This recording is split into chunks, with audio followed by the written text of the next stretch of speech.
আপনার বাচ্চার শরীরে বদনজর লেগেছে কিনা কিভাবে বুঝবেন? আজকাল দেখা যায় আমাদের বাচ্চাদের বেশিরভাগই বদনজরের কারণে আপনি রাতে দেখা যায় ঘুমাতে পারেন না।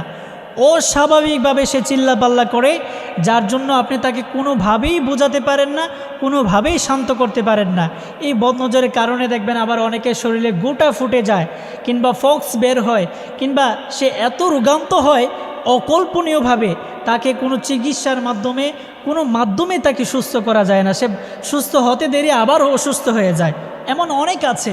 আপনি আপনার বাচ্চার শরীরে বদনজর আছে কিনা কিভাবে বুঝবেন? আজকে ইনশাল্লাহ আমরা সেটা কোরআন হাদিস থেকে শুনবো এবং এই বদনজর থেকে বাঁচার জন্য একটি দোয়া ইনশাল্লাহ আপনাদেরকে শিখাবো।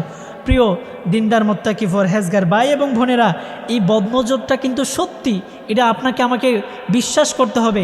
এটা রাসূলুল্লাহ সাল্লাল্লাহু আলাইহি সাল্লামের সময়ও ছিল।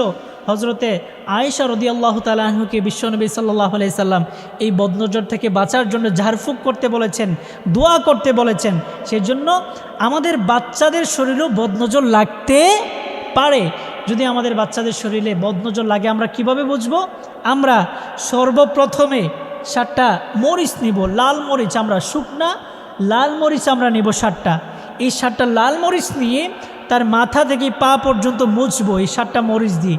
সর্বপ্রথমে এই মরিচগুলো দিয়ে আমরা মাথা থেকে পা পর্যন্ত মুছবো। 7টা মরিচ লাগবে, কিন্তু 7টা মরিচ দিয়ে আমরা মুছবো। মুছার পরে এই মরিচগুলোকে আগুনে জ্বালিয়ে দিব। এই মরিচগুলোকে আগুনে জ্বালানোর পরে এই মরিচগুলো থেকে যদি ঝাঁজ আসে, তেজ যদি বের হয়, তাহলে ওই বাচ্চার শরীরে কোনো বদনজর লাগে নাই, ওই বাচ্চার শরীরে তাহলে কোনো বদনজর আক্রমণ করে নাই। তাহলে আমরা খুব সহজে যদি বলি, ওই 7টা মরিচ দিয়ে তাকে আমরা প্রথমে মাথা থেকে পা পর্যন্ত মুছে দিব, তারপর মরিচগুলো জ্বালিয়ে দিব। যদি তেজ আসে তাহলে বাচ্চার শরীরে কোনো বদনজর নাই, আর যদি তেজ না আসে তাহলে বদনজর আছে। আর যদি বদনজরটা যদি থাকে, এটা থেকে মুক্তির জন্য বিশ্বনবী সাল্লাল্লাহু আলাইহি সাল্লাম আমাদেরকে একটি দোয়া শিখিয়েছেন। ইনশাআল্লাহ এই দোয়া যদি পড়েন, আল্লাহ তাআলা আপনার সন্তানকে বদনজর থেকে হেফাজত করবেন এবং যত মানুষ যাদের উপরেই বদনজর লেগেছে সবাইকে হেফাজত করবেন। বিশেষ করে শিশু সন্তানদের গায়ে কিন্তু এই বদনজরটা বেশি লাগে। যদি বদনজর লেগে যায় তাহলে কি করবেন? এই দোয়াটি পড়বেন। দোয়াটি হচ্ছে আউযু বিকালিমাতিল্লাহিত তাম্মাতি মিন কুল্লি শাইতানি ওয়া হাম্মা ওয়া মিন কুল্লি আইনিল লাম্মা।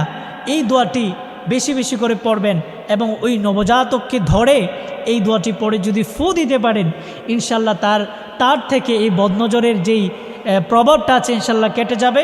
তাহলে আমি দোয়াটি আবার বলছি, আউযু বিকালিমাতিল্লাহিত তাম্মাতি মিন কুল্লি শাইতানি ওয়া হাম্মা ওয়া মিন কুল্লি আইনিল লাম্মা। এই দোয়াটি পড়ে ইনশাআল্লাহ ওই নবজাতককে ফু দিয়ে দিবেন। আল্লাহ তাআলা আপনাকে ওই দুষ্ট জিন থেকে হেফাজত করবেন।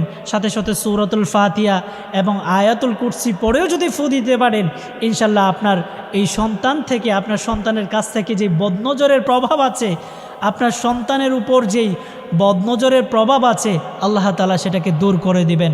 সেই জন্য আমরা প্রিয় দিনদার মুত্তাকি পরহেজগার ভাই এবং বোনেরা, আমাদের ছেলে সন্তান কিংবা মেয়ে সন্তানের উপর যদি বদনজর লাগে, আমরা টিপ ব্যবহার করব না, কালি ব্যবহার করব না, এগুলো ব্যবহার না করে ইনশাল্লাহ এই দোয়াটা ব্যবহার করব। এই দোয়াটা আমরা বেশি বেশি করে করার চেষ্টা করব ইনশাল্লাহ।